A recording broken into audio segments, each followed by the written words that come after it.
Allez, c'est parti pour cette deuxième partie de voyage en Malaisie. Donc je me trouve actuellement en face de la mosquée Masjid Sultan Ahmad, désolé pour l'accent, qui est une des plus belles mosquées de Malaisie. Je ne suis pas quelqu'un de religieux, mais il faut quand même admettre qu'elle a énormément de gueule. Elle est juste magnifique et incroyable. Donc c'est parti. Donc là, l'objectif, c'est de continuer de remonter la côte est et de me rapprocher petit à petit de la Thaïlande.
J'ai quitté la côte pour me rendre à l'intérieur des terres, au niveau de Dungun, pour me rendre à un petit lac qui s'appelle Tasik Puteri.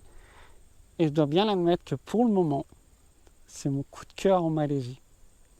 Ça valait la peine de faire quelques montées pour venir jusqu'ici. Et maintenant, je me pose la question de savoir si ce spot est dronable ou pas. La réponse en image tout de suite.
La mosquée Tengku Tengah Zahara, ou la mosquée flottante, est la première véritable mosquée flottante de Malaisie.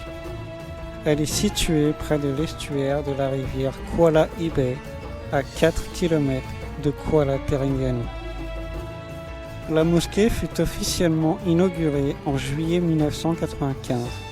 Elle combine l'architecture moderne et mauresque, incorporant l'utilisation de marbre, de céramique, de mosaïque et de pavage en beaumanite. La structure blanche de la mosquée couvre une superficie d'environ 2 hectares et peut accueillir jusqu'à 2000 participants à la fois.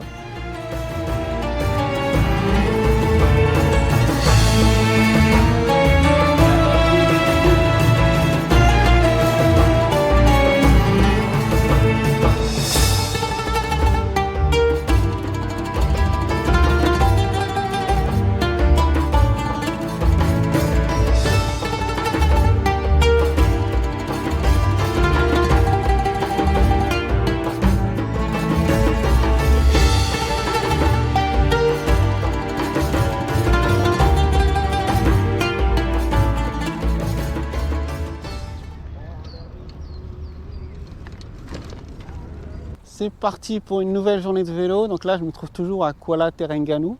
Alors j'ai quasiment rien filmé parce que les grandes villes, c'est pas trop mon kiff, c'est pas trop mon délire. C'est bruyant, c'est pollué et je trouve que ça n'a pas beaucoup d'intérêt de filmer des villes. Donc du coup là, c'est mon point de départ pour aujourd'hui. Donc il faut que je traverse le pont qui est là pour aller sur la rive nord de Kuala Terengganu. Et ensuite, l'objectif, c'est d'aller en Thaïlande. Donc il me reste 180 km avant d'arriver en Thaïlande avec le loustic qui se trouve derrière moi. Allez, c'est parti. Allez, première côte du matin. Ouh, elle est costaude celle-là, hein. Allez, c'est parti. On passe sur la rive nord de la ville. Regarde cette belle vue. Direction la rive nord de Kuala Terengganu.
Après 115 km de vélo, j'ai bien mérité un petit jus de coco. Je viens de me poser sur une plage et je pense que je vais dormir dans le coin ce soir. Il me reste 70 km avant d'atteindre la frontière avec la Thaïlande.